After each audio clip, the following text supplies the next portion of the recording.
اس کا نام doctor Lawrence brown تھا۔ وہ ایک کیتھولک عیسائی گھرانے میں پیدا ہوا تھا، مگر بقول اس کے وہ ہوش سنبھالنے کے بعد ایک دن کے لیے بھی عیسائی نہیں رہا۔ وہ ملحد ہو گیا تھا۔ وہ کسی خدا کا قائل نہیں تھا۔ وہ نہ صرف امریکہ کا بہترین ہارٹ اسپیشلسٹ تھا، بلکہ پورے بر اعظم امریکہ میں شاید اس کے مقابلے کا کوئی ڈاکٹر ہی نہیں تھا۔ وہ دنیا بھر میں لیکچرز دیتا پھرتا۔ اس کی ڈیوٹی امریکہ کے بہترین ہسپتال میں تھی، جہاں رونالڈ ریگن کو گولی لگنے کے بعد فوری طور پہ شفٹ کیا گیا تھا۔ اس سے آپ اس ہسپتال کی اہمیت اور سہولیات کا اندازہ لگا سکتے ہیں۔ مگر یہی اہم ترین ہسپتال اور اس کی بہترین سہولیات ایک دن اس کے سامنے بے بس، لاچار، سر جھکائے کھڑی تھیں۔ یہ سال تھا 1990 کا، جب اس کے گھر میں اس کی دوسری بیٹی پیدا ہوئی۔ بچی کو لیبر روم سے سیدھا آپریشن تھیٹر منتقل کیا گیا، کیونکہ وہ اب نارمل پیدا ہوئی تھی۔ اس کی ایک آرٹری میں نقص تھا، جس کی وجہ سے اس کے بدن کو آکسیجن ملا خون نہیں مل رہا تھا، اور وہ سر سے پاؤں کے انگوٹھے تک گن میٹل بلو پیدا ہوئی تھی۔ بقول ڈاکٹر صاحب میں خود ڈاکٹر تھا، اور مجھے پتا تھا کہ میری بچی کے ساتھ کیا مسئلہ ہے۔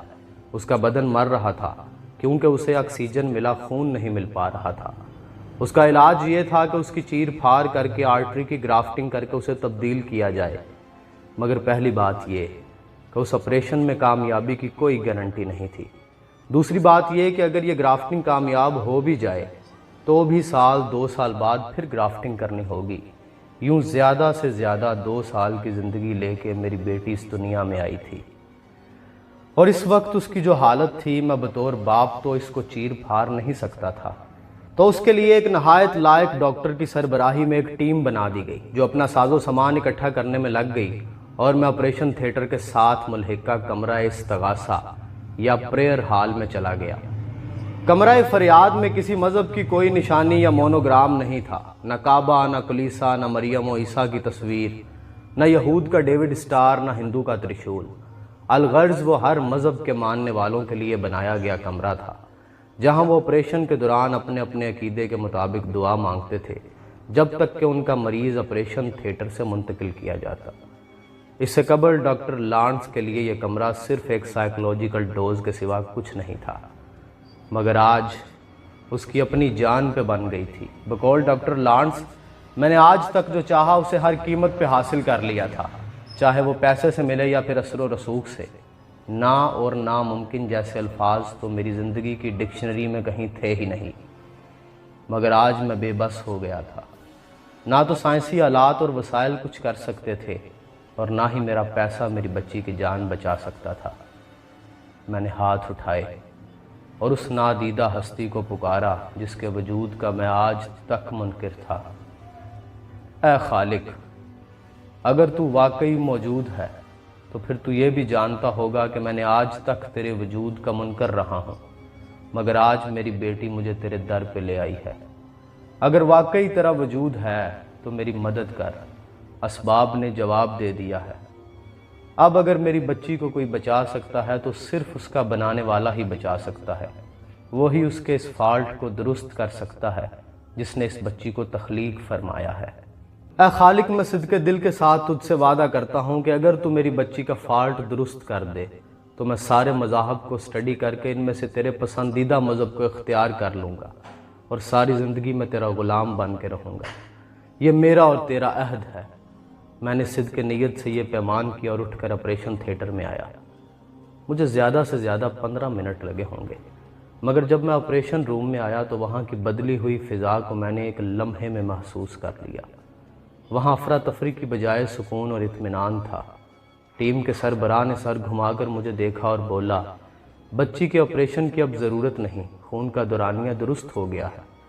اور اس دوران خون کے درست ہونے کی جو سائنٹیفک وجوہات وہ بتا رہا تھا، میں نے سر اٹھا کر باقی ٹیم ممبران کی طرف دیکھا۔ میرے سمیت ان میں سے کسی کی آنکھوں یا چہرے پر ان وجوہات پر یقین کا 1% بھی نہیں تھا۔ ہمیں معلوم تھا کہ یہ صرف باتیں ہیں، ان میں حقیقت نام کو نہیں۔ البتہ مجھے پتا تھا کہ میرا ایگریمنٹ خالق کی طرف سے انڈورس کر لیا گیا ہے، اور آرٹری کی خرابی اسی خالق نے جھٹ سے درست کر دی ہے۔ اس سے پہلے میری پہلی بیٹی کی بار بھی ایک سگنل مجھے خالق کی طرف سے ملا تھا جو بڑا مثبت تھا۔ کسی وجہ سے میں نے اسے معمولی سمجھا۔ میری پہلی بیٹی کرسٹینیا نے پیدا ہونے کے بعد اسی دن میرا ہاتھ پکڑ کے اپنی دونوں ٹانگوں پہ کھڑا ہو کے مجھے حیران کر دیا۔ ڈاکٹر حضرات اچھی طرح جانتے ہیں کہ ایسا ہونا ناممکن ہے، مگر میں نے اس ناممکن میں خالق کو نہ پہچانا تو میری دوسری بیٹی کے اس ناممکن نے مجھے باندھ کر خالق کے در پہ لا ڈالا۔ 2014 میں میری بیٹی نے یونیورسٹی میں داخلہ لے لیا تو مجھے اپنا معاہدہ بڑی اچھی طرح یاد تھا۔ میں نے دنیا کے تمام مذاہب کی کتب کو پڑھنا شروع کیا۔ بدھزم، ہندوازم، عیسائیت اور یہودیت سمیت تمام کتابیں پڑھیں۔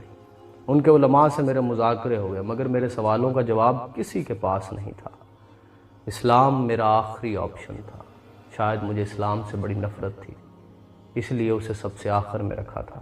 میں نے قرآن کو پڑھنا شروع کیا اور میرے دل و دماغ کے دریچے کھلتے چلے گئے۔ میں نے عیسائیوں اور یہودیوں سے بار بار پوچھا کہ یحییٰ علیہ السلام اور عیسیٰ علیہ السلام کے ساتھ وہ تیسرا کون ہے جس کی گواہی تورات بھی دیتی ہے اور انجیل بھی دیتی ہے، مگر وہ آئیں بائیں شائیں کرتے تھے۔